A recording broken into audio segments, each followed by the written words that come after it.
पाकिस्तान भारत की जवाबी कार्रवाई से डर गया है। पाकिस्तान के डीजीएमओ को भारत के डीजीएमओ से फोन पर बात करनी पड़ी। हालांकि दोनों डीजीएमओ की हर मंगलवार को बात होती है, लेकिन अब इनिशिएटिव लेते हुए यानी पहल करते हुए पाकिस्तान के डीजीएमओ को भारत के डीजीएमओ से यह कहना पड़ा कि अब जो हालात हैं सीमा पर उन हालातों को पहले के मुकाबले बेहतर किया जाएगा। उससे काफी चिंतित नजर आए पाकिस्तान के डीजीएमओ, क्योंकि सीमा पर लगातार भारत की तरफ से जवाब दिया जा रहा है पाकिस्तान को, और इस मुंह तोड़ जवाब का ही शायद असर इसे मानिए कि पाकिस्तान के डीजीएमओ को भारत के डीजीएमओ से अब बात करनी पड़ी। हालांकि मंगलवार को यानी कल के दिन बात तय होती ही है कि दोनों देशों के डीजीएमओ आपस में बात करते हैं, लेकिन पाकिस्तान के डीजीएमओ को आगे बढ़कर खुद से पहल करके ये बात इसलिए शायद करनी पड़ी क्योंकि भारत लगातार जवाबी कार्रवाई पाकिस्तान की तरफ से जो सीमा पर हमारे हमले हो रहे हैं, घुसपैठ हो रही है, उसको लेकर भारत जो मुंहतोड़ जवाब दे रहा है, करारा जवाब दे रहा है, उस वजह से पाकिस्तान के डीजीएमओ ने फोन किया भारत के डीजीएमओ को और बातचीत की सीमा पर तनाव को लेकर। और शायद अब दोनों देशों के बीच में कम से कम सीमा को लेकर कोई हल निकल जाए, शांति बहाली हो, क्योंकि काफी वक्त से तनाव देखा जा रहा है। ये देखिए, हम आपको लेटर भी दिखा रहे हैं डायरेक्टर जनरल मिलिट्री ऑपरेशंस की तरफ से, Indian army speaks to his counterpart. ये एक बयान सामने आया है 5 जून 2017 यानी आज की तारीख में, सोमवार के दिन यह बयान सामने आया है और ये रिक्वेस्ट की गई है पाकिस्तान के डीजीएमओ की तरफ से। एबीपी न्यूज संवाददाता नीरज राजपूत का रुख करेंगे। नीरज, ये जो बातचीत है इसका ब्यौरा चाहेंगे आपसे, क्या बातचीत हुई दोनों डीजीएमओ में? देखिए, पाकिस्तान की डीजीएमओ ने रिक्वेस्ट किया था भारतीय सेना से कि वो बातचीत करना चाहते हैं डीजीएमओ से। हालांकि जो मंगलवार को ही दोनों डीजीएमओ के जो ऑफिस हैं उनके अधिकारी आपस में बातचीत करते हैं, लेकिन 24 घंटे पहले ही जो पाकिस्तान के डीजीएमओ हैं उन्होंने रिक्वेस्ट किया भारतीय सेना से कि वो बातचीत करना चाहते हैं। और इसी के मद्देनजर दोनों जो डीजीएमओ है दोनों देश के, भारत और पाकिस्तान की, उनकी आज सुबह 10:30 बजे बातचीत हुई। पाकिस्तान के जो डीजीएमओ है उन्होंने ये बात उठाई कि जो भारत की तरफ से फायरिंग हो रही है उसमें उनके सिविलियंस मारे जा रहे हैं, सिविलियन की और लेकिन जो भारत के डीजीएमओ थे उन्होंने कहा कि वो सिविलियंस को टारगेट नहीं करते हैं। भारतीय सेना एक प्रोफेशनल आर्मी है, वो कभी भी सिविलियंस को अटैक नहीं करती है, वो सिर्फ और सिर्फ जवाबी कार्रवाई कर रही है। क्योंकि जो पाकिस्तानी सेना है वो लगातार जो एलसी पर फायरिंग कर रही है, युद्ध विराम का उल्लंघन करती है, साथ ही जो घुसपैठ में मदद कराती है आतंकियों को। बॉर्डर एक्शन टीम्स के जो कमांडोज हैं वो हमारी सीमा में घुस आते हैं, उनको जवाबी कार्रवाई करने के लिए ही भारत की तरफ से फायरिंग हो रही है। इसीलिए ये फायरिंग हो रही है। भारत ने कभी भी टारगेटिंग किलिंग्स नहीं की है सिविलियंस की, ये पूरा उन्होंने भरोसा दिलाया। और साथ ही जो भारत की तरफ से ये बात भी उठाई गई कि पाकिस्तानी जो सेना है, पाकिस्तान की जो लोकल यूनिट्स हैं जो एलओसी पर तैनात हैं, वो क्यों इन्फिल्ट्रेशन कराती हैं, ये सारी बातचीत हुई है। और इसको लेकर अब बातचीत ये हुई है कि अब जो है शांति और अमन जो है वो कायम किया जाए एलओसी पर। दोनों तरफ से ये बातचीत हुई है। यानी कुल मिलाकर एक तरह से पाकिस्तान डर गया नीरज, जिसकी वजह से डीजीएमओ को, हालांकि मंगलवार को हर मंगलवार को बातचीत होती है, 24 घंटे पहले ही सामने से आकर ये रिक्वेस्ट करनी पड़ी पाकिस्तान के डीजीएमओ को।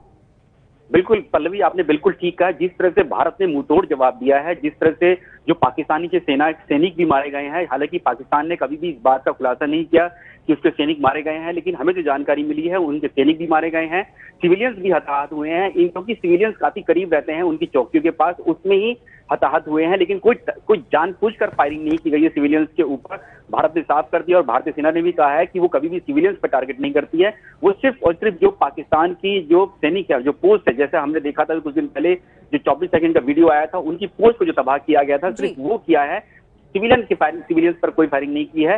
उसी के मद्देनजर अब दोनों देशों के जो डीजीएमओ हैं वो इस बात पर राजी हो गए हैं कि शांति बहाल की जाए एलओसी पर। नीरज, जैसे हर मंगलवार को दोनों देशों के डीजीएमओ में बातचीत होती है और तनाव काफी समय से इस सीमा पर चल रहा है, तो ऐसे में क्या माना जाए, जो हर मंगलवार को बातचीत होती है उस बातचीत में और इस बातचीत में फर्क माना जाए, क्योंकि मंगलवार को जो बातचीत होती है वो भी इसी मुद्दे पर होती होगी?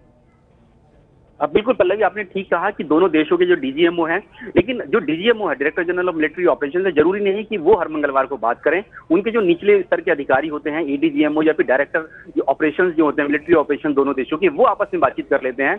डीजीएमओ जो है वो कभी कभी बात करते हैं, जबकि जब ज्यादा फायरिंग होती है, जब ज्यादा तनाव होता है एलओसी पर, जैसे कि अब इस वक्त चल रहा है, पिछले कुछ दिनों से चल रहा है, 1 महीने से लगातार चल रहा है, उसको लेकर ही डीजीएमओ आपस में बातचीत करते हैं। और 24 घंटे तक का भी वक्त वेट नहीं किया जो पाकिस्तान के डीजीएमओ हैं, और उन्होंने फोन करके कहा, क्योंकि जो हमें जानकारी मिल पाई है भारत की तरफ से लगातार जो है जवाबी कार्रवाई की जा रही है, कड़ी कार्रवाई की जा रही है पाकिस्तान की तरफ, चाहे सैनिक हो, चाहे उनकी पोस्ट हो, चाहे बैट हो। आपने खुद देखा था, तस्वीरें आई थी जिसमें पाकिस्तान के कुछ सैनिक जो है पोस्ट पर सफेद झंडा फहरा रहे हैं, ये कहने के लिए कि उनकी जो बॉडीज हैं वो वहाँ चौकियों की जो अंग्रेजी चौकियां हैं वहां पड़ी हुई हैं, जो घुसपैठ की कोशिश कर रहे थे वो उनको उठाना चाहते हैं।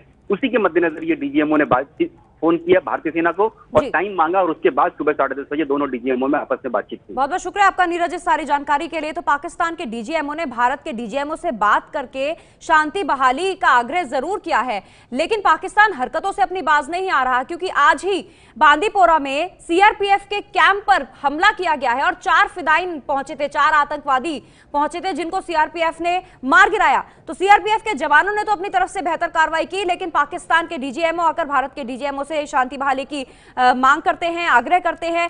दूसरी तरफ आज सुबह ही पाकिस्तान की तरफ से 4 ऐसे फिदाइन थे जिन्होंने सीआरपीएफ के कैंप पर हमला करने की कोशिश की थी बांदीपोरा में। जम्मू कश्मीर के बांदीपोरा की यह घटना थी। सुरक्षा बलों ने आज सीआरपीएफ कैंप पर हमले की इस बड़ी कोशिश को नाकाम कर दिया था।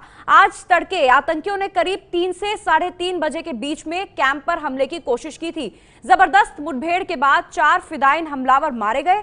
सीआरपीएफ ने कहा है कि आतंकी कैंप में आग लगाना चाहते थे और मारे गए इन फिदाइन के पास से काफी संख्या में हथियार बरामद भी हुए हैं। ये तस्वीर दिखा रहे हैं हम उस इलाके की जहां पर यह तनाव हुआ था। आज सुबह 3 से 3:30 बजे के बीच में हमला किया गया था और सीआरपीएफ के कैंप में आग लगाना चाहते थे, ये उनकी मंशा थी।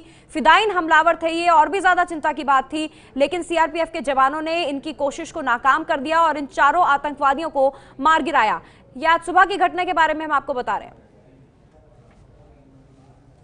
सीआरपीएफ की 45वीं बटालियन का ये वही कैंप है जिसको निशाना बनाकर आज सुबह 4 फिदाई हमलावरों ने हमला किया था। हमला सुबह 3:40 पे शुरू हुआ और तकरीबन 1 घंटे तक जारी रहा, लेकिन यहाँ पे जो सतर्क प्रहरी है उनके चलते यह हमला विफल हो गया। आप देख सकते हैं कि ये जो कैंप है कितना बड़ा है, अंदर काफ़ी जो बिल्डिंग्स भी हैं जिनमें सुरक्षा बल तैनात हैं, और अगर ये 4 हमलावर इस कैंप के अंदर घुस पाते तो काफ़ी बड़ी घटना हो सकती, काफ़ी बड़ी वारदात हो सकती। हालांकि यहाँ पे आप देख सकते हैं ये वो पिकेट है जहाँ से इन 4 हमलावरों को निशाना बनाया गया। यहाँ पे जो प्रहरी थे वो सतर्क थे और चूँकि इसी तार को काटने के बाद यहाँ पे मिलिटेंट अंदर आना चाहते थे, लेकिन चूँकि तार को काटने में वो कामयाब नहीं, और इसी बैंकर के अंदर से जो सुरक्षा बल तैनात थे उन्होंने तुरंत कार्रवाई कर 4 मिलिटेंट्स को मार गिराया। हालांकि अभी तक इनकी पहचान नहीं हो पाई है कि ये हमलावर कौन है, लेकिन इनके पास से बड़ी मात्रा में हथियार और गोला बारूद बरामद किया गया है। कैमरामैन अरशद हुसैन के साथ आसिफ कुरैशी, एबीपी न्यूज़, सुंबल, बांदीपुर, कश्मीर। ये है एबीपी न्यूज़, आपको रखे आगे।